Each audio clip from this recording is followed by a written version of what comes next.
চাঁদের চুমুকে।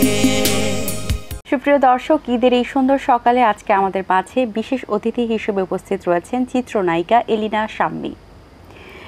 ঈদ মোবারক, শুভ সকাল, কেমন আছেন?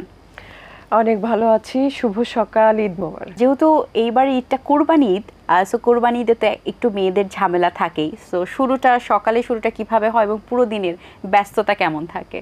যেহেতু আমাদের বিভিন্ন শুটিংয়ের মধ্যে ব্যস্ত থাকতে হয়, ঈদের দিনগুলো একেবারেই নিজেদের মতো করে রাখি। আমি যে সময় অ্যাঙ্কর ছিলাম সেই সময় ঈদের দিনেও কিছু কাজ থাকতো, ওটা বাধ্য হয়েই করতে হতো, যেহেতু প্রফেশনটাই সে সময় শুধুমাত্র উপস্থাপনা ছিল। তো এখন যখন অভিনয়ের সাথে সংশ্লিষ্ট হয়েছি, তারপর থেকে আসলে ঈদের সকালবেলা বা ঈদের সারাটা দিন বাসায় থাকবো, এই মাংস, এই যে ফর্মালিটিসগুলো আছে। কিন্তু মেয়েদের জন্য মনে হয় কোরবানি ঈদে কাজটা অনেক বেশি থাকে। হ্যাঁ, একটু তো বেশি থাকেই। তো আসলে মানুষের মানসিক প্রস্তুতিটা সব থেকে বড় কথা। সারা বছর ধরে কিন্তু একটা প্রস্তুতি থাকে, মানসিকভাবেই থাকে, যে ঈদের দিনটা আমরা এইভাবে কাটাবো। এবং প্রতি বছরই যেহেতু আসছে, একই কাজ প্রতি বছরই করা, হয়তোবা বছর পরিবর্তন হচ্ছে কিন্তু কাজের ধরন কিন্তু পরিবর্তন হচ্ছে না। তো মানসিকভাবে যেহেতু প্রিপেয়ার থাকি, সেহেতু তেমন একটা অসুবিধা হয় না, ভালোই লাগে, এনজয় করি। আচ্ছা, কখনো কি দেশের বাইরে ঈদ করা হয়েছে? একবার আমি মালয়েশিয়াতে কাজে যেয়ে তখন আমি ঈদের মধ্যে ওখানে আটকে গিয়েছিলাম। এই একটাবার আমার দেশের বাইরে ঈদ করা হয়েছে। আচ্ছা, যেহেতু রোজার ঈদ এবং কুরবানি ঈদের যে সময়টা, সেটা খুব কম সময় দর্শকদেরকে নতুন কিছু উপহার দেওয়ার জন্য, এই অল্প সময়ের মধ্যে কি কি কাজ করা হয়েছে? এবার ঈদে কি কি কাজ দর্শকরা দেখতে পেরেছেন? আমার আসলে এখন কাজের ঘরানাটা একেবারেই চলচ্চিত্রকে ঘিরে। তো যেহেতু খুব বেশি চলচ্চিত্র রিলিজ হওয়ার সুযোগ নেই, ঈদের সময় যেহেতু রোজার ঈদে বেশ কিছু চলচ্চিত্র রিলিজ হয়েছে, তো সেখানে সেই ভিড়ে অনেক সময় হয় যে এত চলচ্চিত্র রিলিজ হলে দর্শক কিন্তু একটু কনফিউজড হয়ে যায়। এই জায়গাটায় আমার কাছে মনে হয় যে একটা নেগোসিয়েশন, একটু আলাপ করে ভাগে ভাগে রিলিজ দিলে দর্শকদের জন্য সুবিধাজনক হয় এবং ব্যবসায়িক ক্ষেত্রে আমার কাছে মনে হয় যে লাভজনক হবে। কিন্তু আমরা যেটা দেখেছি যে ঈদের সময় এত চলচ্চিত্র, এবং প্রত্যেকটাই ভালো চলচ্চিত্র রিলিজ হয়েছে। মানে আমার কিছু চলচ্চিত্র ছিল যেগুলো এত ভিড়ের ভেতরে মানে রিলিজ দেওয়া সম্ভব হয় নাই। মধ্যবিত্ত নামে একটা চলচ্চিত্র ছিল তানভীর হাসানের, সেটা রিলিজ দেওয়া সম্ভব হয় নাই।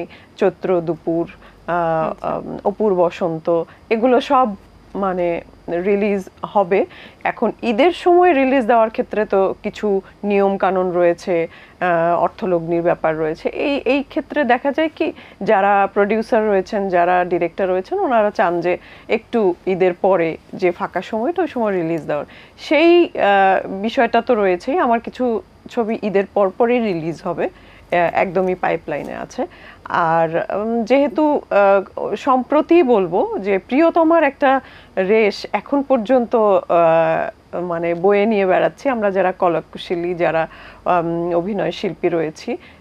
এবং তারপরে আমি মুজিবে কাজ করলাম, খালেদা জিয়ার চরিত্র করেছি। তারপরে রেডিওতে কাজ করলাম, দরদে কাজ করে আসলাম। দরদের জন্য সবার প্রাণান্ত একটা অপেক্ষা রয়েছে, যেহেতু এটা দেশের বাইরে এবং সাকিব খানের মুভি, এবং প্রিয়তমার পরে এটা আমার দ্বিতীয় মুভি সাকিব খানের সাথে। খুবই চমৎকার একটি গল্প। দরদের কাজে আমরা শেষ করে এসেছি বানারস থেকে। এটা নিয়েও সবার মুখাপেক্ষী হতে হচ্ছে যে কবে রিলিজ হবে। আসলে শিল্পীরা তো এই বিষয়টা আসলে খোলসা করে বলার এখতিয়ার রাখে না, বা সুযোগও থাকে না যে কিভাবে বলবো। এটা তো প্রোডিউসার ডিরেক্টরদের বিষয়। তো এরকম অনেক কাজ জমে আছে। তো অপেক্ষা করছে সবাই, আমিও অপেক্ষা করছি আমার ভালো কাজগুলো কবে আসবে। আমি দুইটা ওয়েব ফিল্মে শুট চলছে, আতর বিবি লেন নামে একটা মুভির ডাবিং চলছে। আমরা জানি যে আপনি ৭১-এর মা জননী মুভি দিয়ে আপনার চলচ্চিত্র অভিষেক হয়, সেটির পিছনের গল্পটা একটু জানতে চাই। কিভাবে মুভির অফারটি পেয়েছিলেন এবং এই মুভির প্রতি করার পরে আপনার অনুভূতি কি ছিল? ৭১-এর মা জননী আসলে আমার অভিনয়ের শুরুর জায়গা, এবং আমি এতই ভাগ্যবান বলবো নিজেকে যে ৭১-এর মা জননী হচ্ছে বাংলাদেশের চলচ্চিত্র ইতিহাসে 35 ক্যামেরার শেষ কাজ। এই কাজটা দিয়ে আমার শুরু হয়েছে। এবং কিংবদন্তি তুল্য সিনেমাটোগ্রাফার মাহফুজুর রহমান, উনি এখন প্রয়াত। তো আমি সবসময় ওনার প্রতি কৃতজ্ঞতা প্রকাশ করি, কারণ উনি যখন আমাকে নিয়ে কাজ করেছিলেন উনি আমাকে এতটাই ভরসা দিয়েছিলেন, হ্যাঁ সাপোর্ট দিয়েছিলেন এবং প্রশংসা করেছিলেন, ওটা কিন্তু আমার আত্মবিশ্বাস হয়ে রয়ে গেছে। যে কারণে পরবর্তী সময়গুলোতে ওই তার যে কথা, উনি এত অভিজ্ঞ একজন মানুষ, এত প্রবীণ একজন মানুষ, তিনি যখন আমাকে এভাবে বলেছিলেন তখন আমার মনে হয়েছে যে না, হয়তোবা আমি পারবো। তো সেই অনুপ্রেরণা নিয়েই এগোচ্ছি। তো উনি আসলে মনে হয় একটু ঠিকই বলেছিলেন, কারণ এত অনেক আর্টিস্ট কাজ করছেন, অনেক ডেডিকেশন দিয়ে কাজ করছেন, কেউ ধৈর্যচ্যুত হচ্ছেন, কিন্তু আমি ধৈর্য ধরেই রেখেছি, পথ হাঁটছি। এবং সব থেকে বড় কথা হচ্ছে, একটা সময় আমি খুবই উপস্থাপক হিসেবে খুবই জনপ্রিয়তা পেয়ে গিয়েছিলাম সেই সময়টায়। আমি কিন্তু তার পরপরই উপস্থাপনা ছেড়ে অভিনয়ে এসেছি। তখন আমার উপস্থাপনার একটা জায়গা তৈরি হয়ে গেছে। ফিনান্সিয়াল ব্যাপারটাও তো আসলে অনেক জরুরি। সেই সময় উপস্থাপনায় আমার রেমুনারেশন মোটামুটি অনেক হাই ছিল। তো সেই জায়গাটা ছেড়ে আমি অভিনয়ে যাওয়া, একদম নতুন হিসেবে কাজ করতে যাওয়া, সেটা কিন্তু একটু সাহসেরও ব্যাপার ছিল। তো সেই সাহস কিন্তু রেখে আমি শুরু করেছি, নিজের উপরে আত্মবিশ্বাস রেখে। তো ঠিকঠাক এখন মনে হচ্ছে ঠিকই আছে।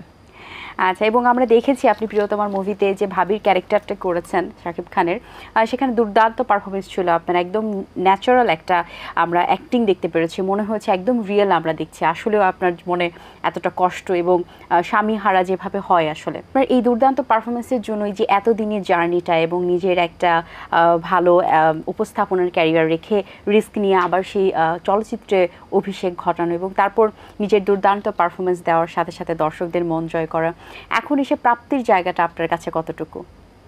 দর্শকের ভালোবাসাটাই তো আসলে পুরো প্রাপ্তির জায়গা জুড়ে থাকে আমাদের। তো যখন আমরা একটা চলচ্চিত্রে কাজ করি তখন তো আসলে ঠিক ওইভাবে বোঝা যায় না যে কোনটা এত হিট করবে এবং দর্শকরাও যে কোনটি পছন্দ করবে এটাও একটা বোঝার বিষয় থাকে না, আপেক্ষিক একটা ব্যাপার। তো আমরা যেহেতু কাজের জায়গায় সবাই সবার জায়গায় ডেডিকেটেড এবং চিন্তা করি আমার ক্যারেক্টারটা নিয়ে, আমি অনেক চলচ্চিত্রে কাজ করেছি, সেই চলচ্চিত্রগুলোতেও আমাকে ভিন্ন ভিন্ন চরিত্রে ডিরেক্টররা পছন্দ করেছেন। তো এটা আমার জন্য খুবই সৌভাগ্যের যে কোনো চরিত্রের সঙ্গে কোনো চরিত্র মেলেনি এ পর্যন্ত। আমার 16টি চলচ্চিত্র রিলিজ হয়েছে, তো 16টি চলচ্চিত্রে আমি আমার মনে পড়ে না 16 রূপে আসলে আপনাকে দেখা গেছে। 16 রূপেই আমি এসেছি এবং সবার কাছেই আমি গ্রহণযোগ্য হয়েছি। ডিরেক্টররাই তো প্রথমে স্বীকৃতিটা দেয় যে ভালো করেছো, তো এটাই আমি আসলে সবার কাছ থেকেই পেয়েছি।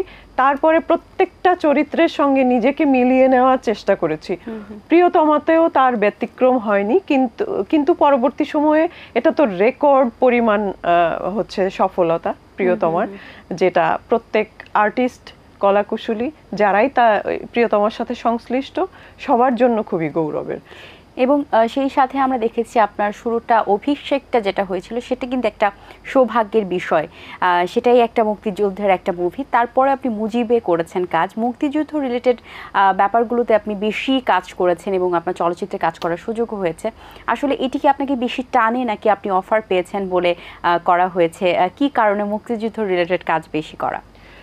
আসলে অভিনয়ে শিল্পীরা যারা একটু আর্ট ফিল্ম ঘরানার কাজ করে, তারা আসলে একটু অভিনয়ে জানা মানুষদেরকেই ডিরেক্টররা সিলেক্ট করেন, কারণ এখানে গ্ল্যামারের প্রদর্শনটা একটু কম থাকে, অভিনয় দেখানোর জায়গাটা বেশি।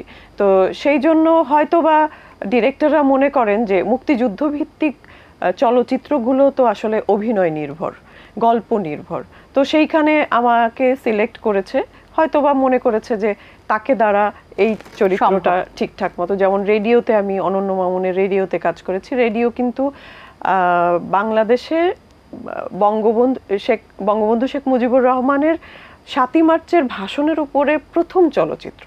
আর কোনো চলচ্চিত্র তার ভাষণের উপরে, ঐতিহাসিক 7ই মার্চের ভাষণের উপরে নির্মিত হয়নি, এটিই প্রথম। তো রিয়াজ ভাই কাজ করেছেন সেখানে, মমো, আমি, জর্জ ভাই, লুৎফর রহমান জর্জ, প্রাণ রয়, অনেক অভিনয় জানা শিল্পীদের সমন্বয় ঘটেছে। তো আমার কাছে এটাই মনে হয় যে এটা তো একটা বিষয় রয়েছেই, দ্বিতীয়ত আমার বাবা একজন ফ্রিডম ফাইটার ছিলেন, ওই একটা বোধ ভেতরে কাজ করে, এই ধরনের সুযোগ পেলেই আমি সেটাকে লুফে নেওয়ার চেষ্টা করি।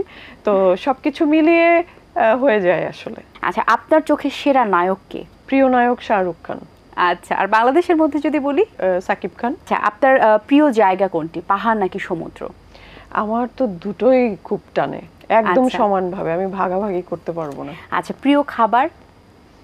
ভাত মাছ, বাঙালি খাবার। প্রিয় পোশাক? শাড়ি। প্রিয় অভিনেতা? শাবানা আজমির অভিনয় আমার দুর্দান্ত লাগে। আচ্ছা, ব্যক্তি জীবনে আপনি কেমন? আপনাকে আউট অফ 10 কত দিতে চান? আউট অফ 10 মানুষ হিসেবে? হ্যাঁ, 10-এ 10 দিব। আচ্ছা, বেশ দারুণ।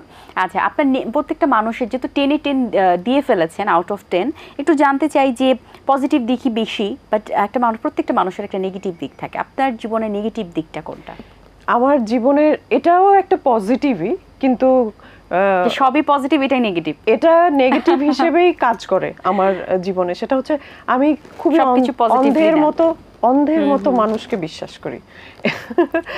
এই বিশ্বাস না করে, মানুষকে বিশ্বাস না করে মানুষ কি করে বাঁচবে? একজনের সঙ্গে আরেকজনের বিশ্বাসের সম্পর্ক থাকবে, তারপরেই তো একটা সম্পর্ক সুন্দর হয়। কিন্তু সেখানে যদি অপর পক্ষ থেকে হচ্ছে সেই বিশ্বাসটা রক্ষা না করে, তখনই তো আসলে ওই বিশ্বাস করাটা বিষাক্ত হয়ে যায়। আচ্ছা, আপনার জীবনের সেরা অর্জন কি? আমার জীবনের সেরা অর্জন, একটা মানুষ যখন তার পছন্দের কাজটাকেই প্রফেশন হিসেবে নিতে পারে, এটাই আমার জীবনের সবচেয়ে বড় অর্জন। আচ্ছা, যদি কোনো জিনি এসে আপনাকে বলে যে আপনি শাম্মী, আপনি আপনার 3টি ইচ্ছে পূরণ করতে পারবেন, তাহলে আপনি কোন ইচ্ছে 3টি তাই সেই জিনির কাছে চাইবেন? প্রথমত তো চাইবো যে বাংলাদেশে যত মানে দরিদ্র সীমার নিচে যারা বাস করে সব বড় লোক হয়ে যাক, ধনী হয়ে যাক, প্রচুর টাকা পয়সা থাকুক, তারা ইচ্ছা মতো নিজেদের শখ পূরণ করুক, ভালো ভালো খাওয়া দাওয়া করুক। এই তো, এটা হচ্ছে আমার প্রথম চাওয়া। দ্বিতীয়ত, যেহেতু আমি অভিনয় শিল্পী, আমি অনেক ভালো, মানে আমার যে চরিত্রগুলোতে আমি কাজ করতে চাই, সেই চরিত্রগুলো আমি এখন পর্যন্ত করতে পারিনি, সেগুলো আমার সব কাছে চলে আসে। আর থার্ড তো চাইবো যে আর একটা বার, আমার বাবা মা দুজনেই গত হয়েছেন, তো চাইবো যে একটা বার যদি তাদের সাথে দেখা হতো। যদি এলিনা শাম্মী নায়িকা না হতেন, তাহলে অন্য কি হতেন? আমি না এই জায়গাটায় একটু দ্বিমত করি। সেটা হচ্ছে যে আমি কখনো মানে নিজেকে অভিনয় শিল্পীর ওপাশে কিছু পরিচয় দিতে চাই না। আমি অভিনয় শিল্পী, কারণ একজন অভিনয় শিল্পী হওয়ার কিন্তু অনেক উপকার, অনেক সুবিধা। সেটা হচ্ছে অভিনয় শিল্পী মৃত্যুর আগ দিন পর্যন্ত অভিনয় করে যেতে পারে। নায়ক এবং নায়িকা এই গণ্ডিতে নিজেকে বেঁধে ফেললে এটা একটা সীমাবদ্ধ সময় পর্যন্ত কাজ করতে পারে। হ্যাঁ, তো আমি চাই না আসলে এই গণ্ডিতে নিজেকে আটকে ফেলার। এক জীবনে অভিনয় শিল্পী হয়ে বিভিন্ন চরিত্রে নিজেকে দেখতে চাই। আচ্ছা, আমরা কিন্তু জানি যে আপনি খুব ভালো নাটকও লেখেন এবং আপনি একজন নাট্যকার। সেটি আমাদের দর্শকদের মধ্যে হয়তো অনেকেই জানেন না। সেই সম্পর্কে একটু জানতে চাই যে নাট্যকার হিসেবে নিজের অভিষেকটা কিভাবে ঘটিয়েছিলেন? নাট্যকার হিসেবে আমাদের একজন খুবই ট্যালেন্টেড ডিরেক্টর, উপস্থাপক, উনিও হচ্ছে একজন নাট্যকার। তিনি হচ্ছেন তানভীর হোসেন প্রবাল। প্রবালদাকে ইদানিং দেখি না কোথাও, জানি না উনি কোথায় কি করছেন। এটা আমারই দুর্ভাগ্য, আমাদেরই দুর্ভাগ্য। ওনার সাথে একটা সময় কাজ করার সুযোগ হয়েছিল। তো তখন উনি একটা বেসরকারি টেলিভিশন চ্যানেলে অয়ের গল্প নামে একটা সিরিয়াল করছিলেন। তো সেই সময় উনি খুবই ব্যস্ততার মধ্যে ছিলেন অন্যান্য কাজ নিয়ে। তখন কিছু গল্প আমার লেখা ছিল, আমি ছোটবেলা থেকে গল্প লিখি। তখন দাদা আমাকে বলেছিল যে তুই তোর গল্প টল্প লিখিস, দেখ তো স্ক্রিপ্ট করে ফেলতে পারিস কিনা। আমি খুবই ব্যস্ততার মধ্যে আছি, এগুলো যদি ঠিকঠাক হয় তো হচ্ছে ওগুলোই বানিয়ে ফেলবো। তো আমার যে গল্পগুলো ওগুলোই আমি বানিয়ে ফেললাম স্ক্রিপ্ট। দাদা এত একটা দাগও কখনো দিতে পারেনি। এবং 22টা স্ক্রিপ্ট আমি ওখানে দিলাম। অয়ের গল্প খুবই নামকরা একটা সিরিয়াল ছিল, আমার গল্পগুলো দিয়েই কিন্তু অয়ের গল্প হাইপে উঠেছিল। আচ্ছা, তো যেহেতু পরবর্তী সময় আমার ব্যস্ততা বেড়ে গেছে অন্যান্য দিকে, তারপরে আর কন্টিনিউ করা হয়নি আসলে ওই লেখাটা। পরে বিভিন্ন সিঙ্গেল নাটক লিখেছি, আমার প্রায় 43-44টা নাটক অন এয়ার গেছে, আরো 2-4টা অপেক্ষায় আছে। জি, আমরা অবশ্যই সেটার প্রত্যাশায় রইলাম। আপনাকে অসংখ্য ধন্যবাদ, অনেক ভালো লেগেছে আপনার সাথে কথা বলে। অনেক অনেক শুভকামনা আপনার জন্য, ভালো থাকবেন সব সময়। আবারও ঈদ মোবারক। ঈদ মোবারক, সবাই ভালো থাকুন। ATN-কে অনেক ধন্যবাদ। দর্শক, আশা করছি আজকের এই আয়োজন আপনাদের ভালো লেগেছে। আজ এই পর্যন্তই, আপনাদের সঙ্গে দেখা হবে আগামী পর্বে নতুন কারোর সঙ্গে। সেই পর্যন্ত ভালো থাকুন, সুস্থ থাকুন এবং চোখ রাখুন ATN বাংলার পর্দায়। আবারও সবাইকে ঈদ মোবারক। দিন আসে দিন যায়, সময়টা চলে যায়, তবু আছি এই বেশ ভালো। জীবনটা রঙময়, যেভাবেই হওয়া চাই, নয় কভু সাদা কালো। এই আশাতে স্বপ্ন ভাসে, সুখ হাসে চোখে মুখে, চায়ের চুমুকে।